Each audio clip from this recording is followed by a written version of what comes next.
할렐루야. 오늘은 2월 7일 월요일입니다. 오늘 우리에게 주신 하나님 말씀은 요한복음 11장 35절의 말씀입니다. 예수께서 눈물을 흘리시더라. 아멘. 오늘 이 요한복음 11장은 우리가 익히 잘 알고 있는 죽은 나사로가 살아난 본문입니다. 특히 이 나사로를 살리신 이 표적은 요한복음에 나오는 총 7가지 표적 중 마지막 표적입니다. 첫 번째 표적, 2장에 나오는 가나의 혼인잔치에서 물을 포도주로 바꾸셨던 그 표적 이후로 이 나사로를 살리셨던 이 본문이 바로 마지막 표적이셨던 것이지요. 이 표적을 마지막으로 예수님께서는 본격적으로 십자가의 길을 걸어 나가십니다.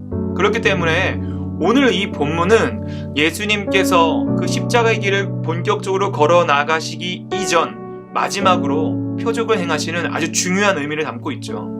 그리고 우리가 이 본문을 보면서 한 가지 유추할 수 있는 것은 마리아, 마르다, 그의 오라버니인 이 나사로와 예수님이 아주 좀 각별한 관계였을 것이라는 겁니다.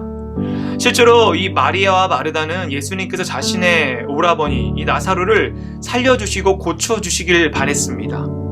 그런데 오늘 본문보다 조금 앞선 본문인 21절을 보면 마르다가 예수님께 이렇게 묻습니다. 주님께서 좀만 더 일찍 이 자리에 계셨더라면 내 오라버니가 죽지 않았을 것입니다 라고 말을 합니다. 심지어 예수님이 그들의 집에 찾아가는데 마르다는 나와 있었지만 마리아는 집에서 나오지도 않습니다. 뭔가 마음이 상했던 것 같습니다.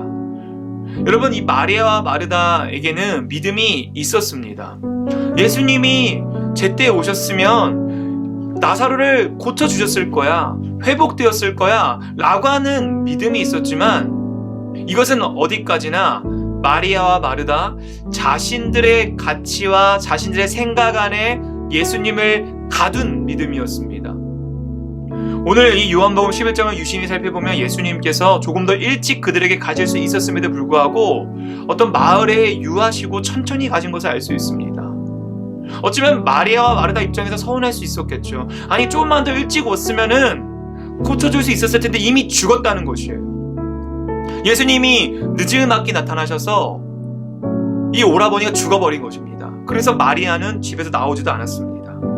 그런데 이 예수님께서 이 마르다에게 이렇게 말씀하십니다. 내 오라비가 다시 살아나리라.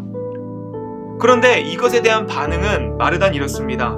마르다가 이르되 마지막 날 부활할 때는 다시 살아날 줄 내가 아나이다. 그러니까 이런 거죠. 네, 맞습니다, 주님. 우리 오라버니가 나사로가 살아나겠죠. 마지막 그 부활할 때 모두 살아나겠죠. 무슨 말일까요? 예수님께서 지금 네 오라버니가 살아날 것이다 라고 했던 그 말은 지금 당장 죽음에서 살아날 것이다는 말이었지만 이 마르다 머릿속에는 지금 당장이 아닌 자기가 생각하는 때, 자기가 생각하는 방법, 자기의 그 생각 속에 그래, 지금은 이미 죽었으니까 나중에 부활할 땐 살아나겠죠? 라고 예수님의 능력과 예수님의 존재를 스스로 제안한 것입니다. 여러분, 마르다가 부활신앙이 있었습니까? 없었습니까? 있었습니다. 하지만 마르다가 가지고 있던 부활의 신앙은 자신의 때와 자신의 가치 안에 가두어진 신앙이었습니다. 여러분, 우리가 예수를 믿고 산다는 것은 우리도 모르는 사이에 때론 우리들의 틀 안에서 예수님이 이때 우리에게 이런 걸 해주실 거야, 예수님께서 이때 이걸 해결해 주실 거야, 마치 이런 무속신앙처럼 믿는 것이 아니라 하나님의 때를 신뢰하고 기다리는 것이 온전한 믿음을 줄 믿습니다.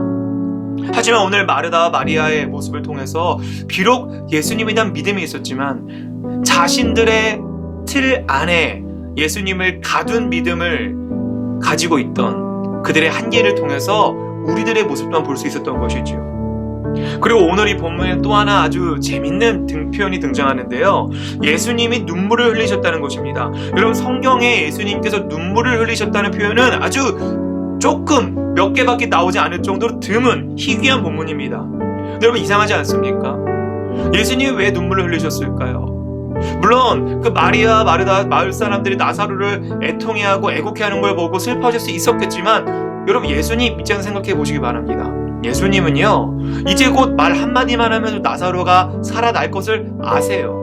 지금 이 슬픔의 장소가 기쁨의 장소로 바뀔 것을 알고 계십니다. 그리고 능력도 계십니다. 그런데 그런 예수님이 눈물을 흘리셨다는 거예요. 왜 흘리셨을까요?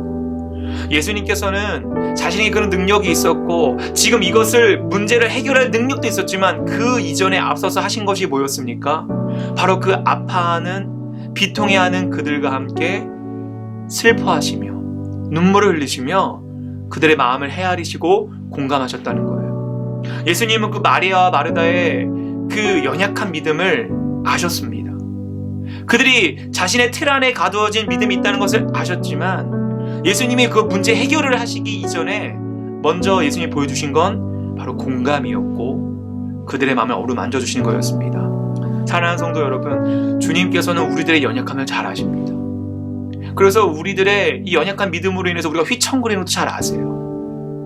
그리고 우리의 그 문제를 해결해 줄 능력도 있으십니다. 하지만 그 이전에 주님께서 원하시는 것은 바로 우리들의 마음을 헤아리시고 우리와 공감해 주시고 우리와 함께 친밀함을 통해서 우리가 온전히 문제 속에서 주님을 바라보게 하는 것 줄 믿습니다. 오늘 하루 살아가시면서 우리들 주변에 문제들이 여전히 넘칠대지만 그 문제들을 뒤로하고 주님의 때를 신뢰하고 기다리며 주님을 바라볼 수 있는 저와 여러분 되시길 주님의 이름으로 축복합니다. 기도하겠습니다. 하늘에 계신 우리 아버지여, 이름이 거룩히 여김을 받으시오며 나라가 임하시오며 뜻이 하늘에서 이루어진 것 같이 땅에서도 이루어지이다. 오늘 우리에게 일용할 양식을 주시옵고 우리가 우리에게 죄 지은 자를 사하여 준 것 같이 우리의 죄를 사하여 주시옵고 우리를 시험에 들게 하지 마시옵고 다만 악에서 구하시옵소서. 나라와 권세와 영광이 아버지께 영원히 있사옵나이다. 아멘.